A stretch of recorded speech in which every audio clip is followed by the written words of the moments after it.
When it comes to marijuana, protect the children, says the government. At all costs, protect the children, or so it goes. Martin Lee, author of the definitive book on the social history of marijuana, Smoke Signals, and director of the popular cannabis science website Project CBD, pulls the curtain back on this irony. Marijuana and children. It's a controversial subject, so let's talk about it. During the heyday of reefer madness back in the 1930s, marijuana was called the assassin of youth.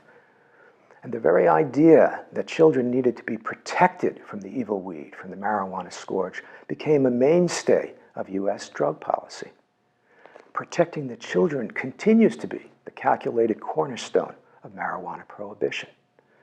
I find it rather ironic under the circumstances that many parents in the United States and elsewhere are desperately seeking oil, medicinal oil from the marijuana plant to protect their children against deadly diseases. What had once been denounced as the assassin of youth is now being embraced as the savior of youth with intractable epilepsy, cancer, autism, many other serious illnesses.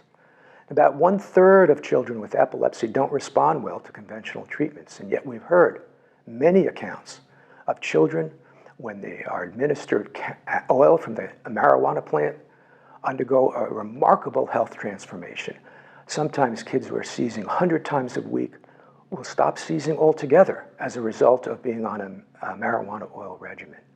Scientists in Israel are researching the use of THC, the main psychoactive ingredient in marijuana, as a treatment for attention deficit and hyperactivity disease in kids, with remarkable results. And it tends to confirm, or at least validate, what many teenagers and young adults in the United States claim about smoking marijuana. They claim smoking marijuana helps calm them down, helps them focus, helps them cope with their ADHD, improves their social relations, etc. We should take these claims seriously.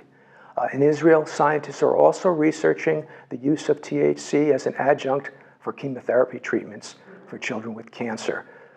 These chemotherapy regimens are very difficult, very toxic and painful, and the THC helps children, as well as adults, ease the nausea and the pain of the chemotherapy. Let me be very clear on this point. I'm not talking about giving marijuana to healthy, normal kids.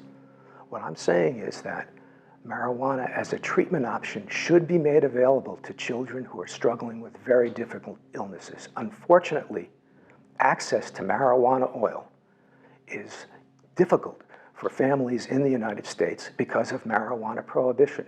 Marijuana prohibition impedes medical research. And to the shame of the United States, still, marijuana is classified as a Schedule I substance, a category reserved for drugs that are considered dangerous with no medical value. The idea that marijuana has no medical value and is a dangerous drug makes about as much sense as saying the moon is made of green cheese. I'm Martin Lee for Marijuana Straight Talk.